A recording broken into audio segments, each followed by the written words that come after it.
Muy buenas noches tengan ustedes, bienvenidos al último programa de este año del 2022. Queremos dedicarle este bloque a analizar y a solidarizarnos desde luego con un compañero, colega, periodista, conductor, Ciro Gómez Leiva, quien sufrió un atentado hace aproximadamente 10 días y que salvó la vida gracias a que conducía una camioneta blindada. Lo primero, que gusto que Ciro siga entre nosotros ejerciendo la labor del periodismo, pero pues a diferencia de lo que dijo el presidente López Obrador a la mañana siguiente, que dijo que por fortuna no había pasado a mayores, pues yo considero que sí pasó a mayores. Ya un atentado es pasar a mayores. Ciro no es el primero y Ciro corrió con la suerte de seguir vivo gracias a esa camioneta blindada, pero en tan solo este año ha habido 14 asesinatos más de periodistas y si contamos todo el sexenio, pues 36.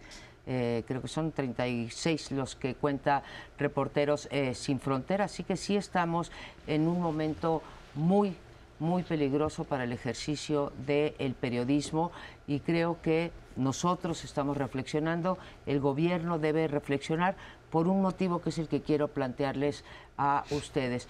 El presidente se ha dedicado a denostar, a estigmatizar a los periodistas, conductores, comentaristas, etcétera, de mil maneras. Ha dañado su reputación, ha hablado de que cobran millones de pesos, ha dicho que mienten, ha dicho que son todos conservadores, que todos quieren o queremos descarrilar a este gobierno, incluso a algunos de nosotros nos ha llamado traidores a la patria.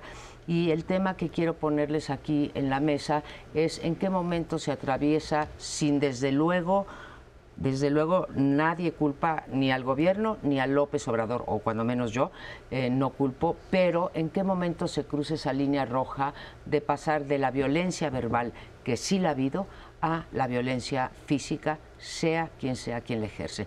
Toda mi solidaridad de nuevo a Ciro Gómez Leiva y así dejo el tema. No, yo también me solidarizo con él y creo que estamos ante una situación lo suficientemente grave como para que todo mundo pues reflexione sobre dos temas que a mi juicio son centrales. La primera es que sí tenemos un entorno en el cual el ejercicio del periodismo nacional en México es extremadamente frágil. Lo de Ciro Gómez Leiva pone de relieve que no hay en este caso ni notoriedad, él es uno de los periodistas más conocidos en este país, ni territorio en el cual no ocurran estas cosas. Se decía, es que esto ocurre en Oaxaca, en Veracruz, no, en este caso en la capital, en una zona céntrica, bueno, del sur de la Ciudad de México, una colonia hospitalaria, sin graves problemas de, digamos, en este caso violencia, que pudiese explicar de alguna manera como un hecho aislado. Esto no lo es un atentado en contra de su persona, con lo cual se abre pues dos hipótesis, las dos terribles. Una, que se haya hecho el atentado por una información que él haya publicado, y el presidente dijo eso. Si están abiertas todas las líneas de investigación, menos que mi gobierno sea represor, dijo hoy. Bueno, eso lo tendrá que decir la fiscal, que supongo que no tendrá la fiscal de la Ciudad de México ningún elemento para decir, pero el presidente ya se autoexculpó, lo cual en principio yo igual que tú creo que no hay una línea verosímil que te lleve a eso, pero claramente pues en la Ciudad de México publicar información sobre los criminales empieza a ser un riesgo y ese le pega directamente al entorno en el que vivimos y en primerísima línea al presidente. O sea, sí, publicar determinada información antes le costaba la vida a colegas en Veracruz o en Oaxaca, ahora en la Ciudad de México tienes un riesgo, con lo cual estás hablando del poder que las organizaciones criminales tienen de calentarte una plaza, de venir a desafiar directamente al gobierno de Claudia Sheinbaum y al de él, porque es, si tú publicas algo, yo aquí vengo e intento matarte, lo cual es muy delicado. Y la otra, pues claramente no se sabe, pero a mí el relator de libertad de expresión de la Comisión Interamericana de Derechos Humanos me decía el propio viernes, de libertad de expresión, Pedro Vaca, es decir, llevamos un año pidiéndole al presidente de México que ese tema de la estigmatización no conduce a nada bueno. Y bueno, pues tienes este entorno violento, veremos si en los próximos meses hay un cambio en esa actitud. Pero en fin, en cualquier caso tenemos un asunto gravísimo. Bueno, yo diría que eso de la estigmatización tiene dos caminos, o más bien es un camino con dos sentidos. Porque si yo abro la prensa o leo cosas relacionadas con la vida cotidiana, sí encuentro una gran cantidad de descalificaciones contra el presidente. No hay, creo yo, la menor duda de que sí, el grueso de la prensa está en una posición antagónica y que tiene muy poca prensa positiva. Entonces, su prensa positiva es él mismo. Y el tono de la conversación, entre comillas, entre estas dos posiciones, es un tono duro, pero no es nada más de un lado, es de los dos lados. Entonces, yo lo pongo en balance. Y por otra parte, esta sí es una raya roja porque se había centrado el crimen contra periodistas en los estados, en los municipios, donde están completamente desarmados, no en la Ciudad de México. Por lo tanto, la Ciudad de México tiene que responder, pero rapidísimo, a esto para hacer más o menos lo que se hizo cuando el atentado contra Harfuch, que también es el atentado fue contra alguien del gobierno, no contra un periodista. Y se hizo rápido la investigación. En este caso, estamos haciendo estas reflexiones en un momento en que no tenemos todos los datos, que se tenga en cuenta eso.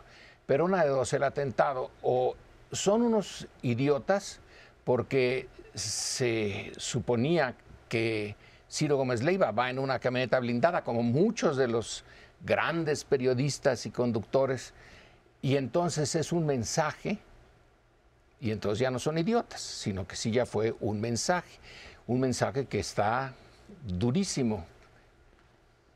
Sí, yo quisiera destacar que yo siento que hay una confusión cuando se habla sobre la responsabilidad o sobre lo que el presidente debería de hacer en las mañaneras. Desde luego no creo que se tengan que quitar las mañaneras, para nada. Como algunos están sugiriendo por ahí, López Obrador dice, ya ahora quieren quitarnos las mañaneras. No, yo no, pero sí veo que hay una confusión entre dos conceptos que son radicalmente distintos, que es el derecho de réplica, que creo yo que nadie lo ha cuestionado, ni que se lo quiera impedir al presidente, y lo que es el discurso del odio, que son cosas distintas. Uno es un derecho, el otro, en muchos países por lo menos, es incluso un delito. Estuve buscando y hay varios países donde está tipificado como delito el discurso del odio. Desde luego podrían decir, no, lo del presidente no es discurso del odio, es defensa. Sí, pero cuando ves ya las descalificaciones, insultos muchas veces, etcétera, sí creo que puede caber con las definiciones que hay de discurso de odio, es decir, estás estimulando la confrontación contra ciertos grupos, sectores, por distintas razones pueden ser, desde luego. Y tan es algo distinto, creo yo, es decir, que a veces se confunde, pero creo que es algo distinto que me puse a buscar si había alguna legislación aquí en México, porque en varios países sí los hay. Me encontré con una iniciativa de una diputada de Morena en el 19, o sea, ya en este gobierno, en donde presenta, no sé qué ha pasado con esa iniciativa, pero presenta justamente decir, vamos a tipificar el discurso del odio. Entonces quiere decir que por lo menos alguien dentro de Morena sí está distinguiendo claramente lo que es discurso de odio de derecho de réplica. El derecho de réplica, desde luego, tú puedes desmentir todas las mentiras que digan sobre el gobierno, con datos oficiales, con argumentos, por supuesto, pero de ahí a inmediatamente decir traidores a la patria, etcétera, hipócritas, rateros, y con muchas calumnias que ha habido del propio presidente. Por ejemplo, cuando dice que tal o cual diputado o senador, pasó con Xóchitl hace poco, pero ha pasado con el presidente del Tribunal Electoral, ha pasado con Cosío, de que le dijo cosas que no eran, y luego cuando ya se aclaran, no se corrigen las mañaneras. Es decir, por mínimo, pues tendrás que corregir y decir, a ver, Xóchitl quiere el derecho de réplica, ella sí puede decir, señor presidente, usted dice que yo voté en contra de tal y cual programas, no es cierto, y aquí está mi voto, lo que sea, ¿no?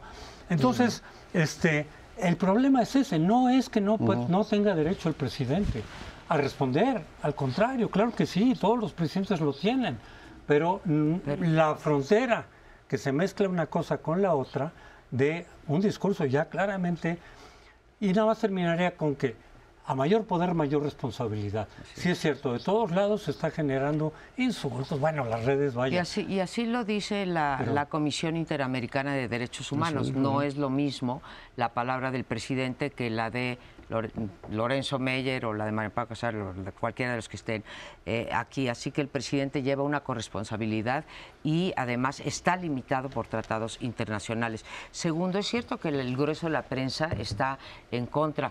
Yo diría está en contra de las políticas públicas de Andrés Manuel López Obrador, ¿sí? Que es una cosa, y una cosa distinta también es que la mayoría de los críticos, incluida la de La Voz, normalmente ofrece argumentos y cifras, etcétera, y están bien argumentadas esas cosas.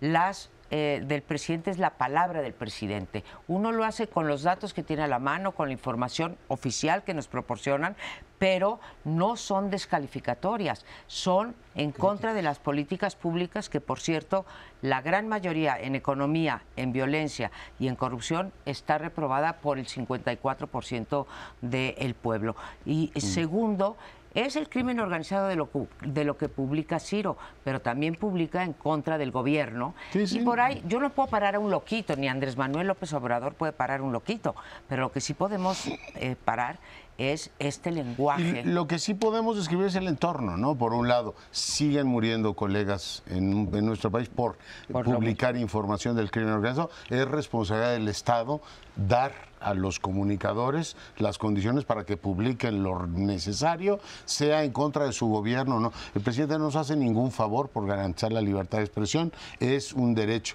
Yo creo que en cualquier caso, si hay una percepción de que hay simetría porque el presidente se siente atacado o no, yo creo que un atentado nos debería hacer reflexionar a todos. Es decir desde la mañanera que oír a Ciro Gómez Leiva te puede generar un tumor en la cabeza, pues yo no creo que eso sea debate político, eso es realmente llevar las cosas a un nivel despectivo, estigmatizador, y claramente no sé en qué ayuda. Por supuesto, puede haber un debate mucho más saludable. Creo que quien lleva, en este caso, la agenda pública lleva mano, y ojalá pues reconsidere que este tipo de discursos del tumor en la cabeza y los bandidos y ¿cómo se llama? La mafia del periodismo y todo lo demás no lleva nada nuevo. Yo supongo que en algún momento hay que salir de esta especie de espiral simétrica, ¿no? Yo veo ya muy difícil salir de la espiral. Yo también lo veo. Yo lo veo en los dos bandos. Esto ya no va a cambiar. Pero el tema de violencia es de la violencia verbal y de la descalificación en periódicos, programas y mañanera es un nivel. El atentado es otro. Ahora, los atentados contra la prensa, pero ¿por qué ponemos tanto de la prensa? Es que son los atentados contra miles de mexicanos, que hoy 10 en Zacatecas, 15 acá, 8 allá, y no decimos ya, 4 ni en esta mesa decimos nada. O sea que es algo muy extendido, que nos fijamos en los periodistas, pero no son los únicos. Sí, ha salido varias veces ese tema, ¿no? Uno, por se conculca el derecho a saber. Cuando atentan contra un periodista en Zacatecas, contra Javier Valdés, contra Miroslava o contra Ciro Gómez Leiva, el gremio se siente inhibido y por tanto el derecho a saber se ve conculcado. Eso explica que hay una diferencia entre el atentado contra un periodista y cualquier otra persona. O sea, también los periodistas son los que están vigilando al Poder Ejecutivo, a los poderes locales, etcétera, y ese es nuestro trabajo, procurando hacerlo sin descalificaciones. Pero sí hay una diferencia. Yo no considero que haya así dos bandos como iguales, pero en fin, deberían de ser días de guardar y no hablar ahorita de la prensa. Nos vamos a un corte y regresamos en un minuto.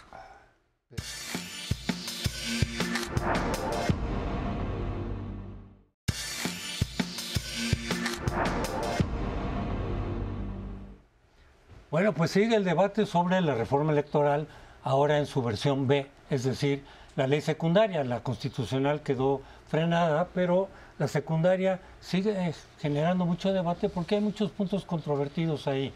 Desde luego hay muchos que podrían considerarse anticonstitucionales, que de acuerdo a expertos dicen esto no se puede pasar porque fue rechazada en la primera y ya no la puedes reproducir en la segunda, o bien porque abiertamente está contradiciendo la Constitución, cosa que eventualmente decidirá la Corte, seguramente va a llegar allá el litigio. Pero hay otros que quizá no sean anticonstitucionales y el debate tiene que ver con sus efectos.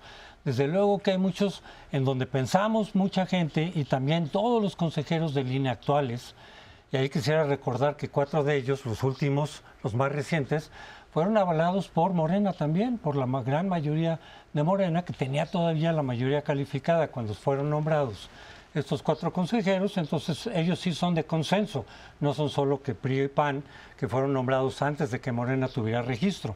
Y de todas maneras, todos en conjunto dijeron, sí se va a afectar la operatividad del INE con estos recortes, puede no haber suficiente recursos para poner todas las casillas, para entrenar adecuadamente a los ciudadanos, para hacer los cómputos adecuados, el PREP, etcétera. O sea que se podría afectar la certeza, la operatividad, la organización, como ha habido hasta ahora, básicamente, se pueden cuestionar muchas cosas. Pero yo diría también algo. En la mañana dijo López Obrador esto del eslogan de no se toca el INE. Pues es un eslogan. Él dijo, ¿cómo que no? No es intocable, y en fin se burló diciendo que el castillo de la pureza. No, la idea es de que con su reforma, en este momento esta reforma, muchos estamos en desacuerdo. Muchos decimos, claro que se puede reformar el INE, claro que se ha reformado, claro que puede mejorarse las cosas, pero no en los términos, en muchos puntos, por cierto, no en todos, de los que vienen en esta reforma del presidente. Es una cosa distinta. La verdad es que yo no quisiera decir la reforma del presidente porque ya no sabemos cuál es. Ha sido con tal, digamos, nocturnidad, opacidad y mayoriteo a ciegas, como se ha dado, que el propio presidente, el jefe del Estado, ha dicho, pues si no me gusta, la veto. Y estamos con que aparecieron duendes en la Cámara Baja, duendes que se reprodujeron en la Cámara Alta, y la amenaza del presidente yo creo que es muy clara. Dice, pues si me salen con esas, las veto. Uno se pregunta, aparte del desorden administrativo que tiene, las prioridades regulatorias es, ¿qué sí veta y qué no veta? Mandar a la gente a la calle, los que trabajaban en el INE, es decir, que entraron haciendo un concurso público para trabajar para el Estado. Es decir, pues la mayoría actual considera que ese dinero lo tenemos que ahorrar. Espero que la mayoría próxima no diga que hay que ahorrarnos la Fuerza Aérea o de pronto suprimir a todos los coroneles de la República, porque es gente que está ahí por oposición, es servicio profesional. Y el asunto es en dónde quieren ahorrar el dinero y por qué. O sea, sigue siendo una reforma en donde Morena va sola, con sus aliados del PT y del Verde, se están haciendo trampas entre ellos, es lo que sabemos hasta ahora, y lo que hay es no una conjura ni una crítica, hay lo que los sociólogos llaman una coalición discursiva en contra efectivamente de tocar las reglas electorales desde la mayoría y con esa nocturnidad, porque ahí está, nos encontramos ahora con que salió de la Cámara de Diputados lo que vino del Senado y que lo iban a encorchetar. Le van a decir, no se puede encorchetar porque, uno, ustedes tienen la mayoría y ustedes pudieron aprobar en los términos que el presidente les ordenó, es decir, sin mover una coma. Y por alguna razón la coalición gobernante trae ahí una cosa, insisto, tremendamente opaca, porque ni ellos saben a dónde va, y tremendamente inoportuna. Yo subrayo un punto que para mí es crucial. No hay una encuesta en donde a la gente le pregunten, oiga, la prioridad es reformar al Instituto Nacional Electoral, que diga que sí. Es una reforma que les preocupa a ellos y no han logrado procesar de cara a la nación con argumentos favorables, pero particularmente de manera transparente, de tal manera que nos vayamos a Navidad diciendo, tenemos una reforma impuesta por el presidente para que a lo mejor gane su candidata, pero con claridad. Es el tiempo que es y no la vemos. Ni claridad, ni oportunidad, ni necesidad. Ninguna de esas. Así, es una reforma innecesaria, funcionaba, todo es perfectible, pero no necesitábamos ahorita, con los grandes problemas nacionales, una reforma electoral, fue un capricho del presidente. Segundo, sí es la iniciativa del presidente. A mí lo de los duendes me parece francamente un insulto a la inteligencia de los mexicanos y yo sé que hubo duendes. Aparecieron Los en las dos cámaras. Pongámosle nombre y apellido. Fueron el PT y el Verde atrás del presidente. ¿Tú crees que toleraría eso el presidente? Yo creo que no. Pero bueno, para mí es la iniciativa del presidente y los duendes realmente es una manera como de, no te lo digo a ti, Leonardo, lo he escuchado. Dímelo. No te lo digo a ti, pero esto de los duendes pues es una manera graciosa de salirse de una cosa verdaderamente seria, porque es una reforma con muchas consecuencias para las capacidades del INE y con muchas consecuencias para que en el 2024 se pueda decir: aquí hubo fraude, aquí no están bien contados los votos, aquí sí se valía esto, acá, etcétera, ¿sí? Preocupantísimo que ahí sí no lo tocó ni un duende es la propaganda gubernamental.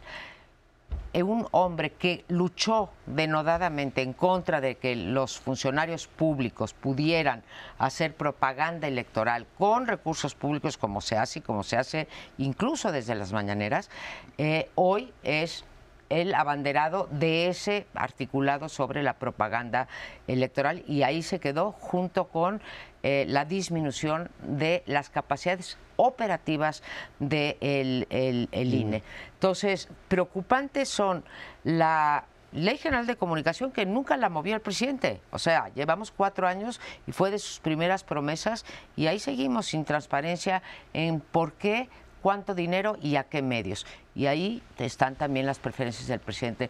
Así que por todos lados, pero sobre todo por las consecuencias hacia el 24, me parece condenable este proceso que es ilegal, no digo el contenido, sino el proceso legislativo, ¿sí?, de la reforma electoral en unos momentos en donde, como acabamos de decir, hay mucha polarización, mucho odio, como decía hace un rato Lorenzo, de los dos bandos. Bueno, visto desde otra perspectiva, creo que al grueso de los mexicanos les tiene más o menos sin cuidado lo que esta es una discusión de los poquitos, de los que están metidos en las cosas muy complicadas de la legislación electoral. Al ciudadano común y corriente creo que le tiene más o menos sin cuidado. Sí sería interesante una encuesta que nos diga desde la óptica de ese ciudadano. Lo interesante de esta ciudadanía es que siempre ha estado al margen desde el principio de los tiempos de la República, pero que ahora tiene un poquito más de interés en la política porque le están llamando a que se meta en asuntos políticos que antes nada más concernían a la élite. Sería interesante preguntarles por el proceso mismo, no sé cómo se puede hacer, pero el punto es que va a seguir siendo un tema de debate ahorita y el año entrante, vaya que se iba a hacer. Por lo tanto, sería de lo más útil ya que hubiera una mañanera que nos explicara exactamente eso de los duendes y eso de las complejidades de esto, porque pareciera que se necesita ser como experto atómico para entenderle a todos los circuitos que están metidos aquí, que haya claridad para el mexicano común y corriente, porque se puede decir, esto es, garantiza el fraude ya, de entrada. Y otro puede decir, pues simplemente no le entiendo o qué es lo que está pasando, pero no lo sabemos. Es muy complejo, sin duda, se presta a muchas confusiones, mucha gente tiene ideas muy confusas, no digamos esta reforma, incluso la ley vigente, otras que ha habido antes. Se confunde la gente porque es una cuestión efectivamente muy compleja, la legislación electoral, y bueno, pues eso efectivamente así ocurre, pero yo me iría también al procedimiento. La última vez que yo diría impuso una reforma electoral desde el poder, en beneficio del poder y sin el consenso de los partidos, fue en 1987. Entonces, prácticamente lo que sí hemos visto es que cuando eso sucede, una reforma electoral sin consenso, se genera el terreno del conflicto. Que duró 3 años esa reforma, ¿te acuerdas? Sí. Duró 3 años y luego se echó para atrás, porque no tuvo el consenso. Sí, exacto, luego ya la cambiaron. La tuvieron que Pero cambiar. es que cuando tú tienes una reforma electoral sin consenso, casi estás abonando el terreno para un conflicto postelectoral. Pasó en 88, evidentemente, porque muchos de los cambios de esa reforma beneficiaban al PRI de todas, y sin el apoyo de los opositores. Y eso es lo que pasa ahora otra vez. Y en los tiempos, desde entonces. En los tiempos modernos, cuando nombraron Ugalde sin el apoyo del PRD en ese momento, el Consejo quedó roto. Es decir, yo creo que esa historia la conocemos muy bien. Y yo le pediría a la élite política de este país que honre la parte de sus sueldos, ¿no? Son democracia representativa y que no nos causen y trasladen sus problemas a nosotros. Mira, la gente ahora mismo te lo dice, yo estoy preocupada porque no me cobren derechos de piso, porque mi salario llegue a fin de mes, porque la gente tiene 1000 asuntos que atender y lo mínimo que se puede pedir en una democracia representativa es arreglen los temas electorales entre ustedes, no nos trasladen todas esas broncas a nosotros, igual que no esperas que te digan, oiga, toda la complejidad para cobrar impuestos, cóbrelos, persiga a los delincuentes, para eso está usted, para eso cobra. Una democracia representativa supone una división de tareas y lo que no es, yo creo, de recibo es que le estén trasladando a los ciudadanos toda esa cosa que deberían, en buena lógica, llevamos 20 y tantos años con el tema, ya resolver de una vez por todas. Ahora, el problema es que las consecuencias de esa reforma sí le van a pegar al ciudadano, porque de eso depende quién se va a elegir y por lo tanto, pues sí nos va a pegar. Ahora, imposible, tienes razón, sonoramente de acuerdo contigo, con estas complejidades. ¿Qué le va a importar? Yo quiero saber si va a haber vacuna de influenza para mi hijo, bueno, para mi nieto. Para tu hijo no, porque está muy joven. Para mi nieto, no, sí, claro, no va a haber para mi hijo porque tiene 39 años y se las tiene que dar a los niños porque no se compraron bien las vacunas. Pero Lorenzo, yo creo que tienes razón.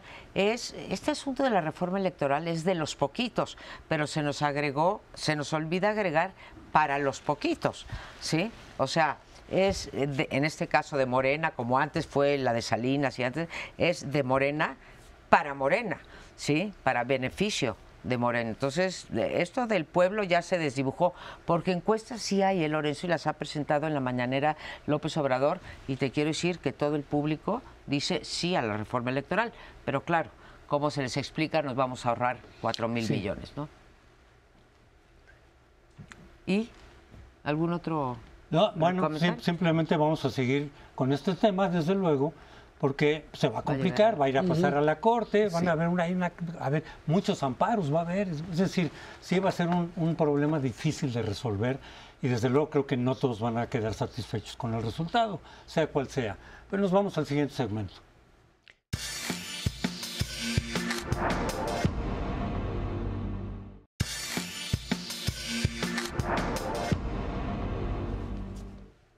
Bueno, y en este bloque les propongo que revisemos el Poder Judicial, que es todavía más complicado que el legislativo, pero merece, por supuesto, una lectura, porque viene un relevo en la presidencia de la Corte, que a su vez tiene también la presidencia del Consejo de la Judicatura, el gobierno de los jueces, y los y las aspirantes están planteando en sus programas de trabajos 3 líneas que a mí me resultan muy interesantes, porque de alguna manera 3 líneas de trabajo reflejan en sus diagnósticos lo que ellos o ellas consideran que son carencias.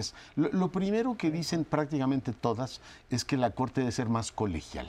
Ciertamente, pues Saldívar, ministro saliente de la presidencia, ha desplazado mucha agua. Bueno, ha desplazado tanta agua que nos llevaron hasta el necesariato, ¿no? Es decir, lo que hace mucho no se veía en esta república, decir, tenemos que tener a este señor todavía más tiempo porque es indispensable, es el único que puede hacer la reforma. Supongo que el resto de sus colegas habrá dicho, hombre, necesariato, tanto así como que ningún otro puede hacer, y todos están planteando la necesidad de una vida más colegial y menos centrada en el presidente. Lo segundo, el tema de la transparencia. Lo hizo notar muy bien México Evalúa. No queda claro cómo y por qué el presidente de la Suprema Corte de pronto dice, este tema sí se va a tratar y este tema lo mandamos a las calendas griegas. Es decir, vemos cuándo se va a atender y van difiriendo a partir del manejo de la agenda un poder que en muchos casos se ha convertido en una discusión política en el país, porque la Suprema Corte en estos tiempos ha tenido que dar reconducción constitucional a un montón de asuntos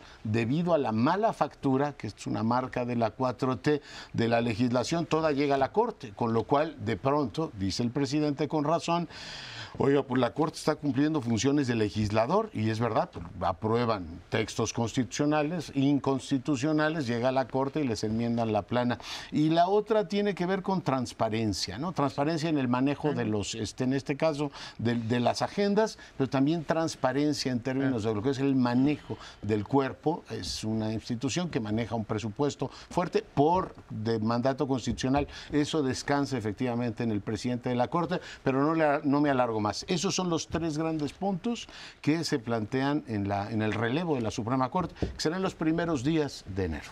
Mira, esas son otras de las cosas muchas veces como de expertos, pero que finalmente acaba teniendo consecuencias sobre todos nosotros, porque si la Corte dice que sí a la prisión preventiva oficiosa, pues cuánta gente se puede ver afectada, y no nada más los fifís, digamos. Al contrario, los que menos acceso a la justicia tienen son los que más acaban en prisión preventiva oficiosa. Así que, aunque sea muy elevado, sí nos importa a cada uno de nosotros y de toda la gente que nos está viendo por cualquier medio.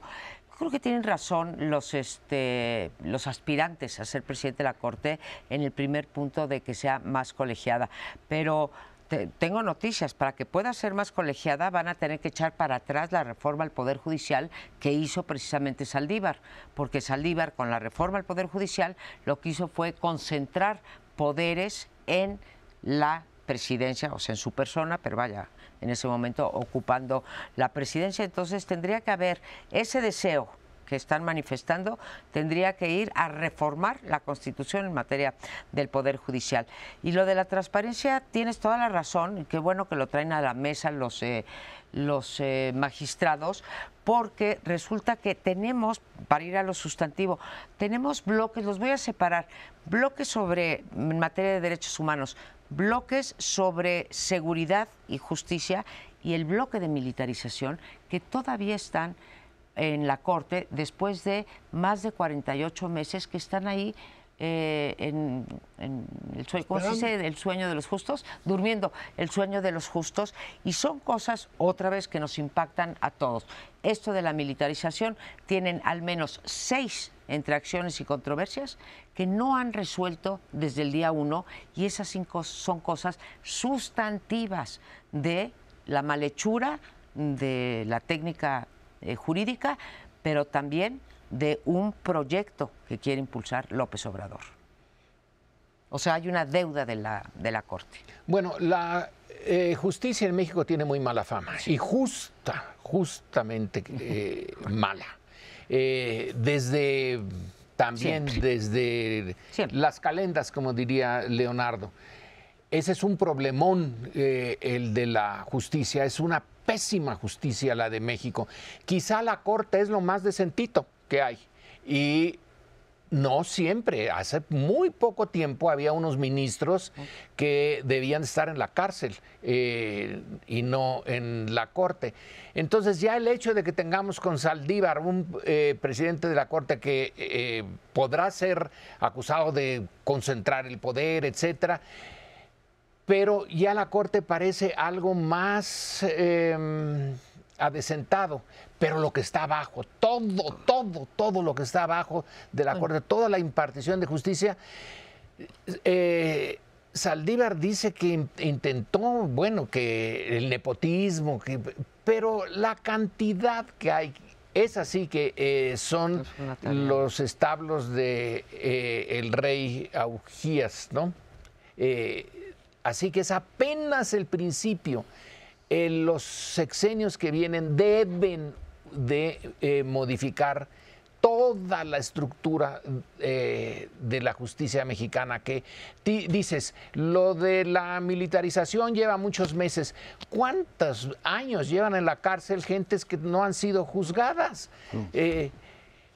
Tenemos a alguien con 10 años. Y por delitos de menos de 5,000 pesos. Sí, entonces Lorenzo, eso... menos de 5,000 pesos. Es decir, esa acumulación de casos que no se resuelven, esa sí es una injusticia. Sí. Yo lo tocaría por otro lado el asunto, ¿no? Porque son varios aspectos.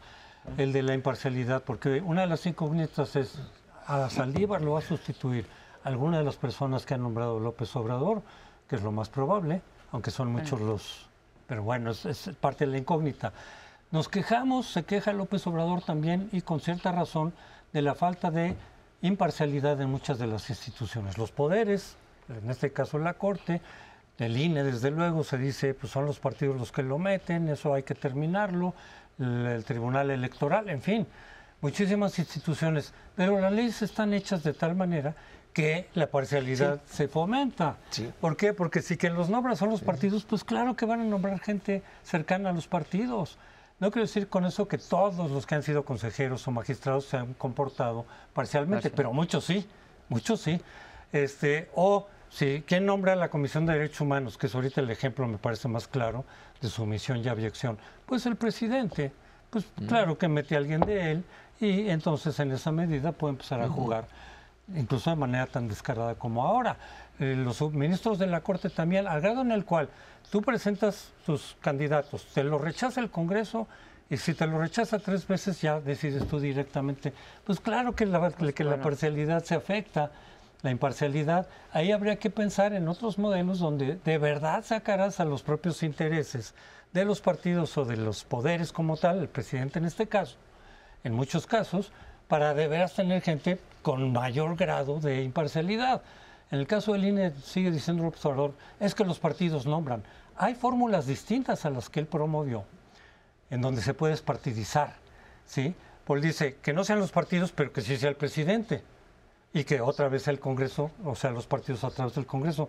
Pues ahí no resolviste nada. Yo creo que es una buena discusión, pero en estos momentos, tanto la integración de los órganos electorales, los órganos autónomos del Estado y la Suprema Corte, pero se basa todo en un principio de decencia que deberíamos cuidar. Yo, por supuesto, creo que el presidente nombre a los ministros con ratificación senatorial, pues es un procedimiento razonable. Digo, hoy no confiamos en este presidente unos, otros confían mucho, pero en principio las figuras deben ser así. ¿Que va a venir la ONU a nombrar los ministros? ¿O vamos a sacar todo del juego electoral? Yo creo que hay que defender principios de colegialidad, que en el caso del INE y en caso de la Suprema Corte dan como resultado que unos se controlen a otros. Que haya perfiles que no puedas nombrar, como en el caso de la Comisión Nacional de Derechos Humanos, donde saltaron a torera toda la legalidad y el perfil ha sido funesto. El resto de los órganos, incluida la Corte, funciona. Yo no creo que el primero sea Saldívar, coincido contigo. Yo creo que Silva fue un gran presidente de la Suprema Corte de Justicia, y lo que ha dicho Saldívar es: la justicia no significa nada para los mexicanos, y lo dijo al terminar. Ojo, digo con el bloque anterior, 74% aprueba el INE, y la gente dice, bueno, pues mejor ya no lo toque. Justicia no tiene acceso a nadie. ¿Por qué no concentran la energía política en eso? Lo dejo como pregunta. Y agrego una pregunta más, aunque tendríamos que estar respondiendo o dando elementos para que nuestro auditorio juzgara, pero me preocupa que una y otra vez hablamos ahorita de Saldívar, cuando hablamos del INE hablamos de Lorenzo Córdoba o de Ciro Murayama, etcétera, y no hablamos de instituciones. Como decía Jefferson, ¿no? Si los hombres fueran ángeles, de todas maneras necesitaríamos límites y necesitaríamos instituciones. Y creo que aquí lo que está ocurriendo es que apostamos todo a que el gran hombre venga a hacer la reforma judicial o la reforma del INE o la elección del 24, como queramos. Entonces, ¿en qué estamos fallando que no construimos esas instituciones? Yo no creo que seamos nada más nosotros. Ve la Suprema Corte de los Estados Unidos. Sí, es realmente a veces una vergüenza esa Corte. La pusieron llena de conservadores, y luego tienes la repercusión en la gente normal, común y corriente, claro, con lo del aborto, por ejemplo. Sí. Ahí repercute para toda la sociedad. Desafortunadamente para ellos y afortunadamente para nosotros no son eternos aquí, pero allá sí. Allá se quedan hasta... O sea que no hay una fórmula, no hemos encontrado una fórmula adecuada, ni nosotros ni ellos. Yo creo que las fórmulas sí se podrían explorar. No tendría que ser la ONU ni tendría que ser de afuera. Creo que se puede hacer comisiones de expertos que pudieran decidir en un momento dado con un proceso amplio y limpio, pero no los actores directamente. En Estados Unidos la Corte efectivamente decidió, por ejemplo, el triunfo fraudulento de Bush en el 2000. saltándose las leyes, en fin, manejando y manipulando. El tema es si haces muy técnico, no tienes la sensibilidad. No existe, en las democracias no existe una forma única y perfecta. Y es de grado y que las esto, instituciones estén sujetas al escrutinio ayuda mucho. En este caso, pues la Suprema Corte de Justicia. Vamos a una breve pausa, volvemos.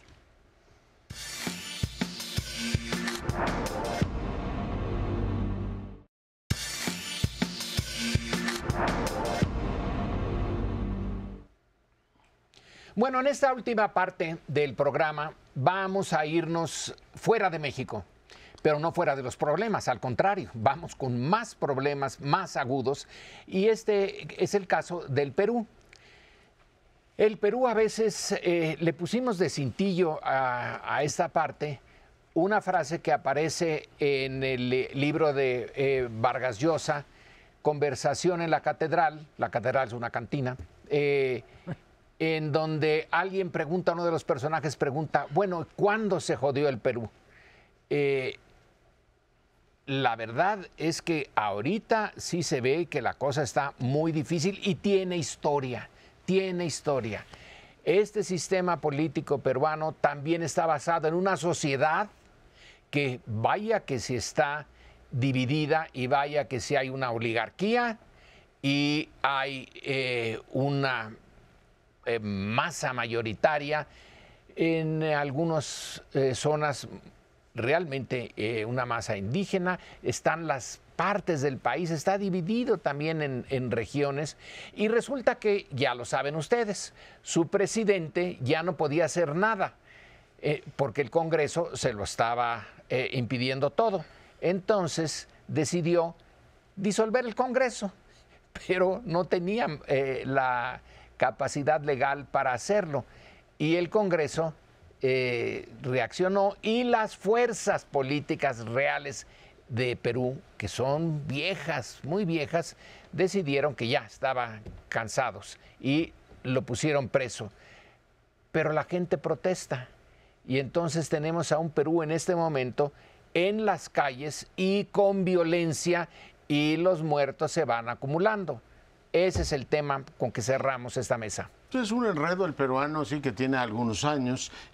Curiosamente ahora están muy preocupados porque es Pedro Castillo, pero derrocaron a un presidente que se llamaba Pedro Pablo Kuczynski. Neoliberal. No, que no era indígena, que era blanco y que era de derecha. Lo derribaron igual, luego derribaron a Martín Vizcarra, que tampoco reunía esas características.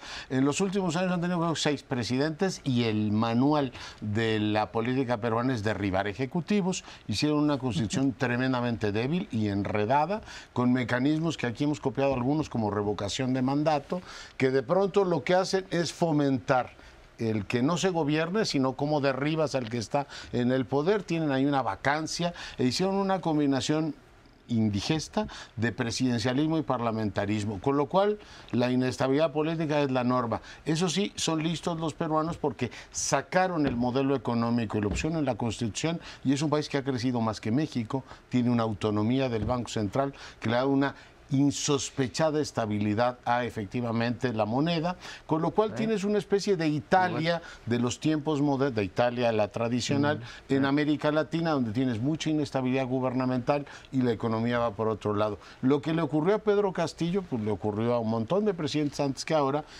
Yo digo que la izquierda tiene un punto de victimismo más creíble que la derecha. Kuczynski no salió a decir, me quitan porque soy blanco y mi apellido Kuczynski. Es una cosa que conecta con un drama sociológico del Perú, donde hay estas grandes divisiones. Por otro lado, pues aterrizando del lado mexicano, el presidente se ve que se enredó como queso Oaxaca y decretó una pausa. Ya donde el presidente se encuentra con que no tiene salida, igual que con el caso español, a pesar del éxito enorme de la Comisión Binacional un día antes, el presidente insiste que tanto en Perú como en España hay que apretar el botón de pausa. El botón de pausa que, bueno, yo no sé esas medias tintas del presidente, o retiras a tu embajador o rompes relaciones, etcétera, pero pues las relaciones no pueden entrar. Los retiraron fueron los peruanos. Sí, los peruanos fueron los que nos retiraron ellos a los suyos. Pero hace rato decíamos que los políticos resuelvan estas cosas del sistema electoral, pero yo creo que el caso de Perú es lo que nos muestra claramente que esta no es una cosa nada más de expertos, o sí es de poquitos y de expertos, pero que tiene unas implicaciones brutales como las que tú acabas de mencionar en el caso de Perú, desde muertos hasta desempleo, etcétera, en fin, todo lo que ya dijiste. Lorenzo, ¿por qué? Porque su sistema político decidieron poner que el presidente puede disolver al Congreso y el Congreso puede quitar al presidente por una razón tan difícil de aterrizar como es la insuficiencia ética, ¿no? O sea, no es dice moral y física, como no es insuficiencia. Ahorita me acuerdo cuál es la palabra, pero pues si esa es la razón. Incapacidad, gracias Lorenzo. Incapacidad ética. Está muy fácil. ¿Cuál es? Pues como aquí la reforma electoral, tener mayoría en el Congreso, igualito, nada más. Es eso, la tiene. No importa que tenga razón. Entonces, por eso sí hay que pensar las reglas y por eso sí nos afectan a nosotros las reglas. Entonces, no son cosas, digamos, para que apague usted el televisor, no, ya que flojera saber cómo funciona el de Perú. No, señores, no estoy diciendo que nos vayamos a ver en el espejo de Perú necesariamente, afortunadamente no tenemos esa cláusula, pero sí empezamos a copiar otras de que son o deberían de ser de expertos, como la revocación de mandato, ¿no? Que se puede hacer uso de eso para reventar a un presidente de 53% con los votos que llegó López Obrador y que le pudieras tú quitar con un 35% de los votos. No, hay que pensar las cosas porque sí tienen consecuencias, muertos entre otros. Desde luego aquí las combinaciones entre sistemas parlamentarios y presidenciales realmente funcionan muy mal. Es mejor el presidencialismo con todo lo que le puedas modificar para que funcione bien un sistema parlamentario que a mí institucionalmente me convence más. El parlamentarismo. Pero aquí, por ejemplo, parte del problema es que los sistemas parlamentarios, el gobierno surge de una mayoría. En cambio, aquí en Perú tienes al presidente y como son tantos partidos, se fragmenta el voto y casi siempre el presidente tiene un partido muy minoritario. Bueno, con su segunda vuelta se la arman, pero... Sí, pero está fragmentado en el Congreso, a eso me refiero. A eso me refiero precisamente. Y entonces eso pues complica. Decías tú las causales de que cuándo puede uno quitar al otro. El presidente puede disolver al Congreso bajo solamente una cláusula que es si te rechaza 2 veces al Consejo de Ministros, que es el gabinete. Si 2 veces te rechaza, consecutivamente tú disuelves el Congreso y convocas elecciones extraordinarias. Es la única. En cambio... O sea, Pedro Castillo violó la Constitución. Sí, porque no había esa causal. Sí.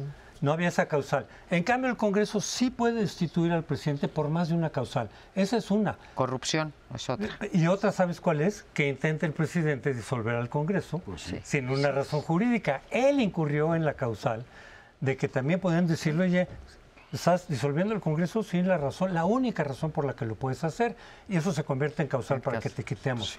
Y parte de ahorita del debate ha sido si tiene que haber la elección, nuevas elecciones, que yo creo que sí. Y parte es que dijeron, no, ya que se siga más tiempo, pues viene también la reacción del público, de la gente de ese partido, y ya la presidenta sustituta está diciendo sí que se convoquen elecciones extraordinarias. Pero otra parte del Congreso no quiere. Dice que no. Exactamente. Sí, ahorita la presidenta nueva se enfrenta otra vez al Congreso. Y esto nos indica no solamente técnicas, sino que hay algo bien profundo en el Perú que les impide llegar a razonables consensos. No va a haber consenso. Es una sociedad muy dividida, sí, es una sociedad que tiene las divisiones de raíz colonial y que tiene una oligarquía bastante fuerte. La economía está bien, pero la sociedad no. El tema peruano yo creo que es un enredo que no se puede... yo no veo una solución clara. No, yo no, con ese... El anterior presidente que también depusieron, Martín Vizcarra, dijo, hay que meter por lo menos 2 cámaras. Es que se parece, tú dominas ese tema, Lorenzo, al México del 19. Tienes una cámara súper poderosa, un presidente débil y vicepresidenta. Lo primero que hizo la presidenta es, como se va el presidente, yo ocupo aquí el cargo con el apoyo de su partido.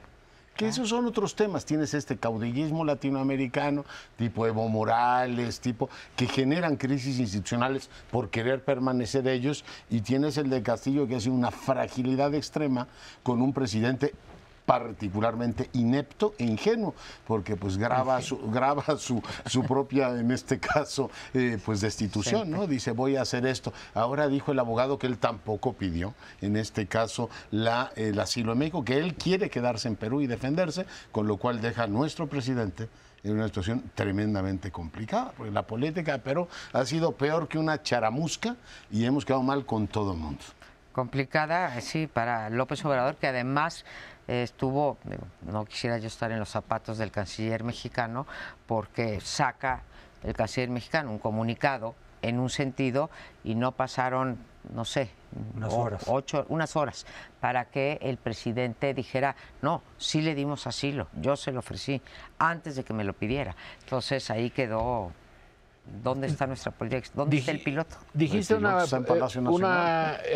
ya nos queda poco tiempo, que una posibilidad era romper relaciones. México no rompe relaciones nunca, por razones históricas. Simplemente puede llamar a su embajador, pero nunca va a declarar la ruptura de relaciones. Bueno, sí. Se nos va el tiempo. ¡Feliz Navidad! ¡Feliz Navidad! Despedimos de ustedes y que tengan buenas fiestas.